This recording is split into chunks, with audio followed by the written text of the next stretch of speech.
নমস্কার বন্ধুরা, শ্রীগুরু জয়, শ্রীগুরু জয়, শ্রীগুরু জয়। আশা করি ভালো আছো, সুস্থ আছো। আজকে চলে এসেছি ক্রিপসি কর্ন রেসিপি নিয়ে।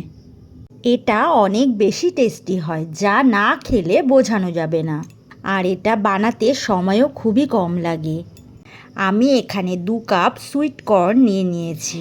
এবার প্রথমে আমি এগুলো সিদ্ধ করে নেব। তার জন্য গ্যাস অন করে একটা পাত্রে 3 কাপ জল নিয়ে নিয়েছি। আর জলের মধ্যে 1 চামচ নুন দিয়ে দিলাম। এবারে জলটা ফুটতে আরম্ভ করলে তার মধ্যে ভুট্টার দানা দিয়ে দিলাম। এভাবে পুরো 5 মিনিট ধরে বয়েল করে নেব। তোমরা দেখতেই পাচ্ছ ভুট্টার দানাগুলো সিদ্ধ হয়ে একটু ফুলে উঠেছে। এবার একটা ছাঁকনির সাহায্যে ছেঁকে নেব। একটা পাত্রে ভুট্টার দানাগুলো ঢেলে দিলাম। এবার এই ভুট্টার দানাগুলো একটু ক্রাঞ্চি বানানোর জন্য ময়দা আর কর্নফ্লাওয়ার মেখে তেলে ভেজে নেব। প্রথমে আমি 3 চামচ কর্নফ্লাওয়ার দিয়ে দেব আর 2 চামচ পরিমাণ ময়দা দিয়ে দেব।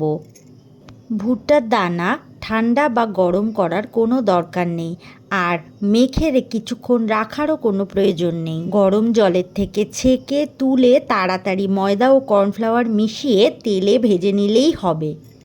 শুধুমাত্র ময়দা আর কর্নফ্লাওয়ারের কোটিংটা একটু বেশি হলেই এটা ক্রাঞ্চি হবে। এবারে প্রথম কোটিং হয়ে গেলে এর মধ্যে অল্প জল দিয়ে দিলাম। জলটা খুব ভালোভাবে মিশিয়ে নিচ্ছি। জল একেবারে বেশি দেয়া যাবে না, আর ময়দা ও কর্নফ্লাওয়ারও এইভাবে 2-3 বারে কোটিং করতে হবে।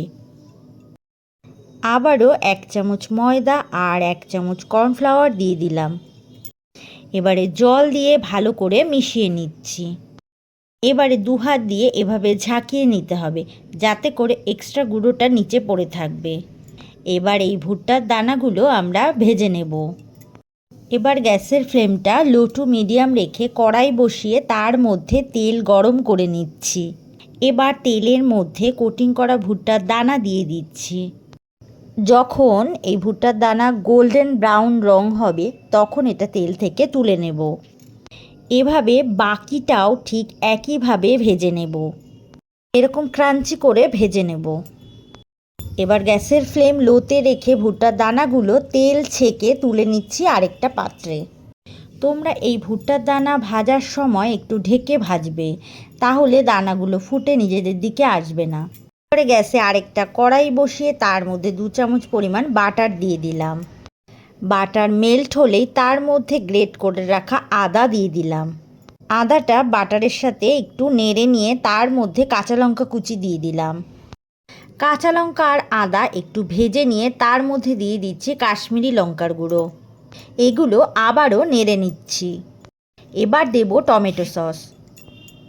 টমেটো সসটা ভালো করে নেড়ে নিয়ে তার মধ্যে দিয়ে দিচ্ছি ভেজে রাখা কর্ন। এবারে ভালোভাবে মিশিয়ে নিচ্ছি আর দিয়ে দিচ্ছি চাট মশলা আর স্বাদ অনুযায়ী নুন দিয়ে দিচ্ছি। আর সমস্ত মশলা একসাথে ভালো করে মিশিয়ে নিচ্ছি। গ্যাসের ফ্লেম অফ করে এবারে লেবুর রস মিশিয়ে দিচ্ছি। এবারে দিচ্ছি পেঁয়াজ কুচি আর দিলাম ধনেপাতা কুচি। এবার সমস্ত কিছু খুব ভালোভাবে মিশিয়ে নিচ্ছি।